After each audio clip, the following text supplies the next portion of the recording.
gunakake merga apa?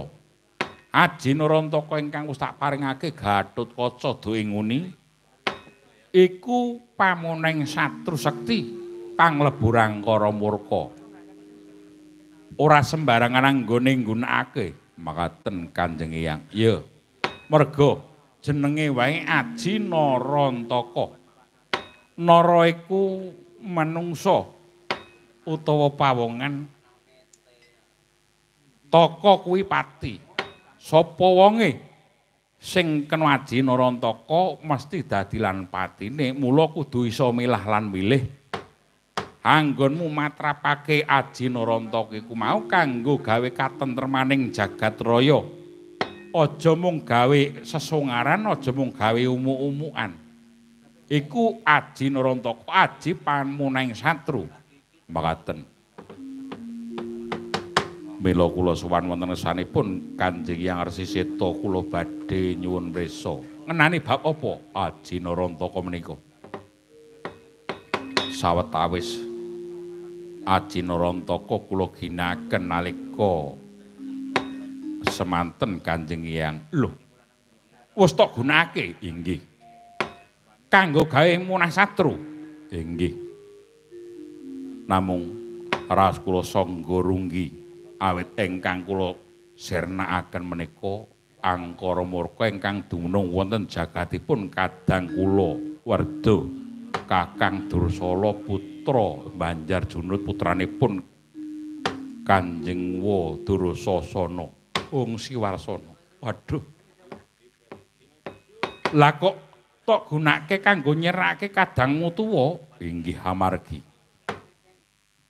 kula sampun menapa kepengko ing Pancabaya Kakang Dursala ingkang minangka dutanipun Kurawa badhe merjaya dumateng ingkang wayah paramila namung kangge srana tetameng kewala parandene Kakang Dursala pejah guguring ayuda awit ketaman Aji Narantaka menika Kanjeng Hyang.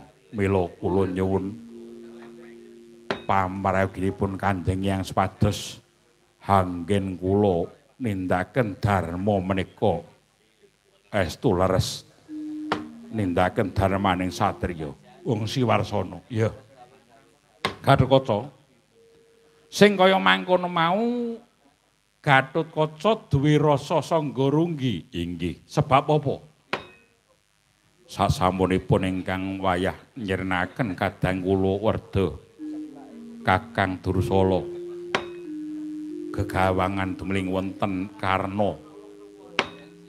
Sesambatipun Kakang Dursala nyuwun pasuwargan Kanjeng Hyang. Lah ing ngarep rak ustak paringake marang Gatotkaca ngenani bab kasampurnan ngelmu utawa Aji Narantaka iku aji pamunah satru sekti Durangkara murka bakal sirna merga Aji Narantaka mekaten. Lah ning ingkang kaya mangkono kalebu Gatotkaca nandhang dosa. Sebab apa? Wong mateni sepadha padaning titah iku kalebu dosa. Orang mangke sepadha padaning titah kalebu kutu-kutu walangatoga iku kudu diayomi aja dipateni nanging gandeng kepengko ing Pancabaya wis ora isa dibalenjani maneh satemah nggunakake Aji Narantaka ora baya mengapa ning kudu bisa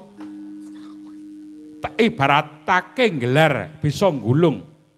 Gatotkaca nyirnake kadangmu tuwa Dursala kudu bisa golek srana pasuwarganing kadangmu Dursala. Mengkono kareben lakumu ora bakal diganggu marang kadangmu Dursala ingkang wis dadi yitmu.